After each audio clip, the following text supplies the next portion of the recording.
Hello students, today we are going to see lesson 3 chapter name as fluids. So fluid, that means so maybe a gaseous or maybe any liquids, we call it as a fluid. See, a small iron nail, they can sink easily in water.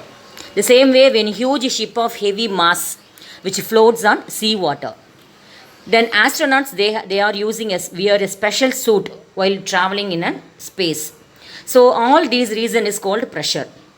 So if we give more pressure to the solid, ஒரு சாலிடுக்கு high pressure கொடுத்தோம் அப்படின்னா, due to its inherent properties it experiences more tension and easily the solid particles will break. But in the case of fluids it causes them to flow rather than to deform. That means break ஆகிறதுக்கு பதிலாக என்ன ஆகுது, it rather them to flow ஆகுது. Although liquids and gases share some common characters, they have many distinctive characters on their own. That is, liquids and gases, they have their special characters. That means it is easy to compress a gas, whereas liquids are incompressible. So learning of all these facts help us to understand pressure more better. In this lesson we are going to study about the pressure in fluids, density of fluids and their applications in our practical life.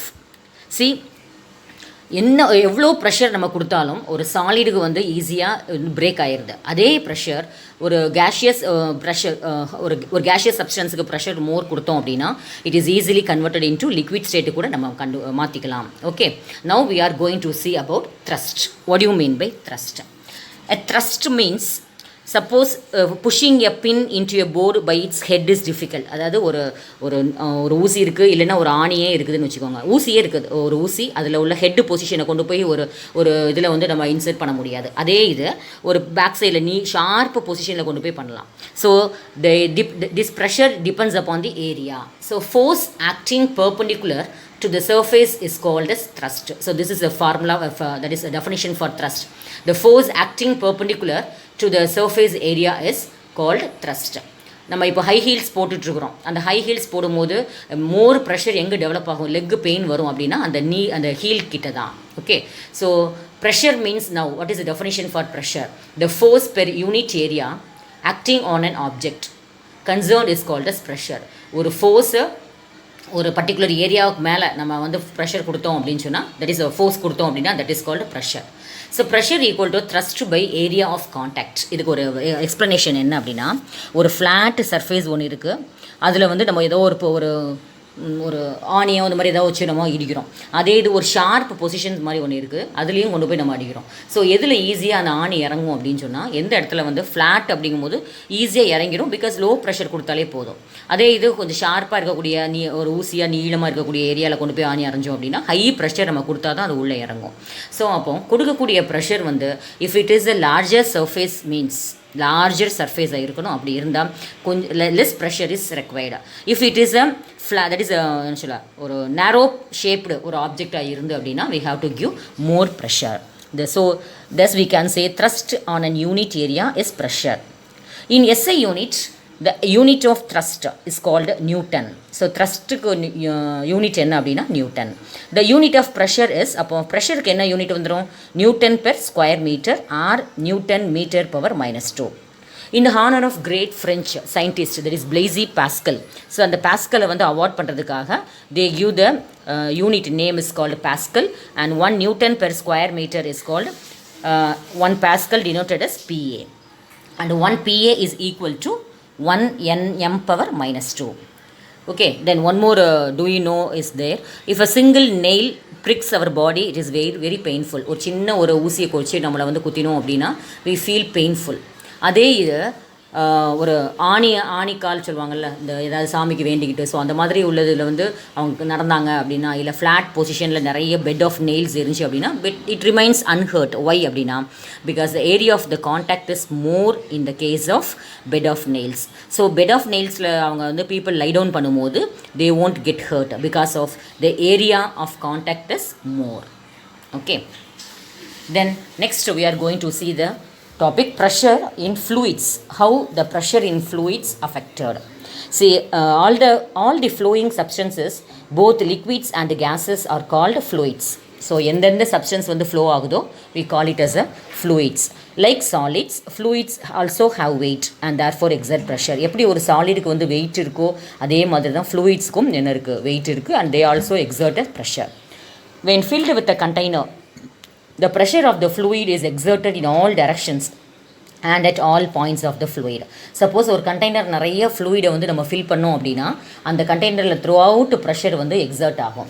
அதே இது ஒரு சாலிடை கொண்டு போய் ஒரு கண்டெய்னரில் close பண்ணிட்டோம் அப்படின்னா அந்த பாட்டமில் போய் எவ்வளோ தூரத்துக்கு சாலிட் பார்ட்டிகல்ஸ் இருக்கோ அது வரைக்கும் தான் ப்ரெஷர் டெவலப் ஆகும். ஸோ சின்ஸ் ஏன் அப்படின்னா இந்த ஃப்ளூயிட்ஸில் வந்து the molecules of a fluid are in constant rapid motion இருக்கிறதுனால the particles are likely to move equally in any direction. Therefore, the pressure exerted by the fluid acts on an object from all directions.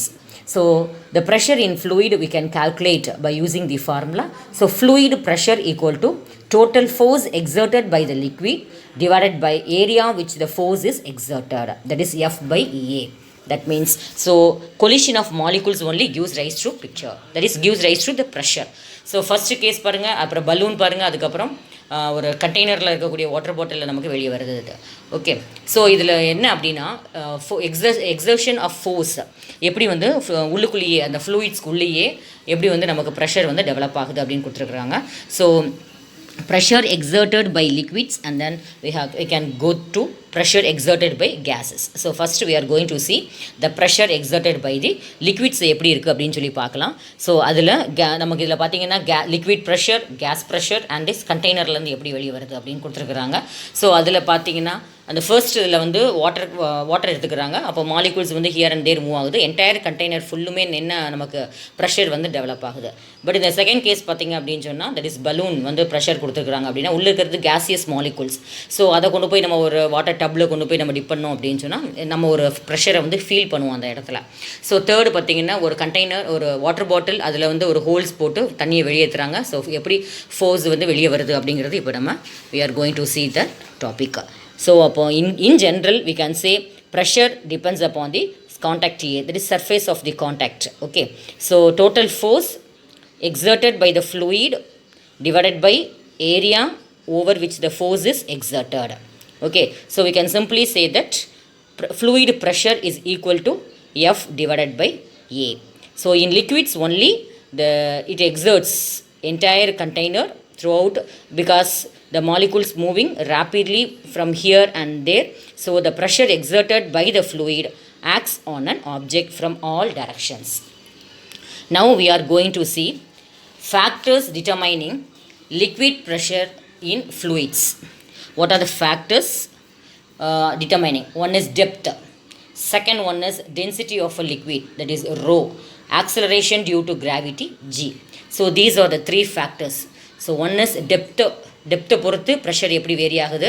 Then density of the லிக்விடை பொறுத்து எப்படி நமக்கு vary ஆகுது. And third one is acceleration due to கிராவிட்டியை பொறுத்து எப்படி நமக்கு vary ஆகுது. First one பார்த்தீங்கன்னா டெப்த். இப்போ ஒரு கண்டெய்னரில் ஹோல்ஸ் போட்டுக்குவோம். 3 ஹோல்ஸ் ஈக்குவல் லென்த்தில் வச்சுக்கிடுவோம். மேலே நம்ம வந்து என்ன ஃபஸ்ட்டு இதை க்ளோஸ் பண்ணிவிட்டு மேலே வாட்டர் ஃபுல் மேலே வரைக்கும் நம்ம ஃபில் பண்ணிக்கிறோம். தென் நம்ம இப்போ அந்த 3 ஹோல்ஸையும் அட் அ டைமில் வந்து ஓப்பன் பண்ணி விட்டோம் அப்படின்னு சொன்னால் ஸோ பாட்டமில் இருக்கக்கூடிய அந்த லிக்விட் மட்டும் கொஞ்சம் தள்ளி போய் ஃபோர்ஸை வந்து விழும். அதுக்கடுத்து பார்த்திங்கன்னா செகண்ட் ஹோல், அதுக்கப்புறம் மேலே டாப்பில் இருக்கிற ஃபஸ்ட்டு ஹோல் மட்டும் it flows near the container. அப்போ இதுலேருந்து என்ன தெரியுது அப்படின்னா ஸோ டாப்பில் வந்து நமக்கு ப்ரெஷர் வந்து வெரி லோவாக இருக்குது. பாட்டம் ஆஃப் தி கண்டெய்னரில் அப்போ டெப்த் போக போக போக pressure is increases. So due to the depth increases pressure in the fluids also increases. So from this activity we can infer that the pressure varies as depth increases, but it is same at a particular depth independent of the direction. So in the direction namakku same ayirukum. Next we are going to see pressure due to the liquid column. So first we have to take a tall beaker filled with water to form a liquid column. The area of a cross section, so எந்த அளவுக்கு water வந்து occupy பண்ணியிருக்கு அந்த area வந்து ஏன்னு வச்சுக்கிறோம். Height of the liquid காலத்தை வந்து ஹெச்ன்னு வச்சுக்கிட்டோம் அப்படின்னா தென் டென்சிட்டியை வந்து ரோன்னு வச்சுக்கிறோம். So thrust at bottom of the liquid எவ்வளோ, கீழே பாட்டமில் இருக்கக்கூடிய அந்த ஃபோர்ஸ், அந்த ப்ரெஷர், அந்த த்ரஸ்ட் எவ்வளோ அப்படின்னு கண்டுபிடிக்கிறதுக்கு we are going to see that is weight of the liquid. So which is equal, the thrust at the bottom of the liquid column is equal to, எதுக்கு ஈக்குவலாக இருக்குது அப்படின்னு பார்த்தோம் அப்படின்னு சொன்னால், it is equal to the weight of the liquid. அப்போ we know force is equal to mass into acceleration தானே. So F equal to m into g. நமக்கு தெரியும், we can get the mass of the liquid by multiplying the volume of the liquid and its density. So நமக்கு வந்து thrust at the bottom of the column is equal to the weight of the liquid சொல்லியிருக்கிறோம். But we know the formula force equal to mass into gravity, that is acceleration due to gravity. அப்போ m into g. அப்போ m நமக்கு வேணும், that is m is equal to என்னது, mass into volume. Mass equal to density into volume வந்துடும். So அப்போ rho into v, that is equal to volume of the liquid column V, which is equal to area of the cross section A into height, that is equal to AH. Now substitute this volume in the equation. Now we get a mass equal to, mass m equal to, that is density என்னது, rho. And what is volume? volume க்கு பதில் என்ன substitute பண்ணலாம், A into H substitute பண்ணலாம். So now we get force equal to m into g தானே. So அப்போ rho into a into h into g divided by a. ஸோ எல்லாம் cancel பண்ணும்போது என்ன ஆயிடுது, A get cancel. So now we get rho h g அப்படிங்கிறது கிடச்சிருக்குது. That means pressure due to the liquid column depends upon, எதெல்லாம் depend பண்ணியிருக்கோம் அப்படின்னா, height of the column and height of the liquid column and density of the liquid as well as gravity of the liquid. Okay. Now we are going to see the atmospheric pressure. What is atmospheric pressure? The earth is surrounded by a layer of air up to a certain height, that is nearly 300 km. And this layer of air around the earth is called as atmosphere of the earth. அப்போ 300 கிலோமீட்டருக்கு மேலே வரைக்கும் இருக்கக்கூடிய அந்த region, அந்த இதுதான் என்ன சொல்லுவோம், atmosphere. Since air occupies space and weight, it also exerts pressure. This pressure we call it as a atmospheric pressure. The atmospheric pressure was normally referred as air pressure at sea level. Okay, so hence atmospheric pressure decreases as we go up in mountain. அப்போ எப்போதுமே யோசிச்சுக்கோங்க, கடலுக்கு கீழே போக போக depth அதிகமாச்சுன்னா pressure increase ஆகும். அதே இது மேலே போக போக, அதாவது மவுண்டன் ரீஜியன் அந்த மாதிரி மேலே அப்போடு போக போக ப்ரெஷர் வந்து டிக்ரீஸ் ஆகுது. On the other hand air gets heavier as we go down below the sea level like mines. So அந்த மாதிரி சுரங்கப்பாதைகள் அந்த மாதிரி நம்ம கீழே போக போக இல்லை சீ லெவலுக்கு கீழே போகும்போது என்ன ஆகுது, ஏர் கெட்ஸ் வந்து ரொம்ப ஹெவியராக இருக்குது. அண்ட் பட் ப்ரெஷர் வந்து என்ன ஆகிடுது, அதிகமாகுது. Pressure is அதிகம். So air pressure and density are higher at a sea level because there is a taller column of air pushes down. Okay, now we are going to see measurement of atmospheric pressure. அட்மாஸ்பியரில் இருக்கக்கூடிய ப்ரெஷரை measure பண்ணக்கூடிய instrument பேர் mercury barometer. So the instrument use to measure atmospheric pressure is called as barometer. A mercury barometer is first designed by an Italian physicist Torricelli அப்படிங்கிறவர் தான் இதை கண்டுபிடிச்சிருக்கிறாரு. It consist of a long, அந்த construction பாருங்கள், long glass tube இருக்கும் and filled with mercury and turned upside down into a container of mercury. And this is done by closing a open end of the mercury. அதாவது ஒரு டப்பில் என்ன எடுத்துக்கிறாங்க, long glass tube இருக்குது, அதில் ஒரு end வந்து close ஆகிருக்குது, இன்னொரு எண்டில் வந்து filled with mercury and turn upside down in a container of mercury. அந்த இதுலேயே நம்ம எடுத்துக்கிறோம். This is done by closing the open end of the mercury filled with tube with thumb and then opening it after immersing into a trough of mercury. So the barometer என்ன எப்படி works ஆகுது, balancing பண்ணுறது அப்படின்னு பார்த்தோம்னா, the mercury in the glass tube against the outside air pressure. So என்ன ஆகுது, balance ஆகிக்கிறது, வெளியே இருக்கக்கூடிய ப்ரெஷருக்கும் இதில் டெவலப் ஆகக்கூடிய ப்ரெஷருக்கும் it balancing. If the air pressure increases it pushes more mercury up to the tub. அதாவது நிறைய ப்ரெஷர் வந்து இன்க்ரீஸ் ஆச்சு அப்படின்னா மேலே வந்து என்ன ஆயிருது, நமக்கு டப்பில் மேலே level of mercury increases. And if the air pressure decreases more the mercury drains from the tube. அதுலேருந்து அப்படியே கீழே வந்துடும். கீழேயும் என்ன தான் எடுத்துக்கிறோம், மெர்க்குரி தான் எடுத்துக்கிறோம். As there is no air trapped in the space between mercury and the closed region, there is vacuum in that space. Suppose ஒரு particular region ஏரும் இல்லை அல்ல மெர்க்குரியும் இல்லை அப்படின்னா, that region which is occupied by what? Vacuum. Vacuumனா காற்றே இல்லாத இடம். Vacuum cannot exert any pressure. ஆனால் அந்த இடத்துல நமக்கு வந்து எந்த ப்ரெஷரும் டெவலப் ஆகாது. So the level of mercury in the tube provides a precise measure of air pressure. அப்போ அந்த லெவல் ஆஃப் மெர்க்குரியை வச்சு வெதர் வெளியே இருக்கக்கூடிய ப்ரெஷர்னால மெர்க்குரி லெவல் மேலே போச்சு அப்படின்னா ப்ரெஷர் வந்து அதிகமாக இருக்குன்னு அர்த்தம். அதே இது டியூப் இருக்கக்கூடிய டவுனில் வந்துச்சு அப்படின்னு சொன்னால் நமக்கு. ஸோ மெர்க்குரி பேரோமீட்டர் யூஸ் பண்ணி we can easily measure the atmospheric pressure. So these are the home assignments. Finish it. Okay, thank you children.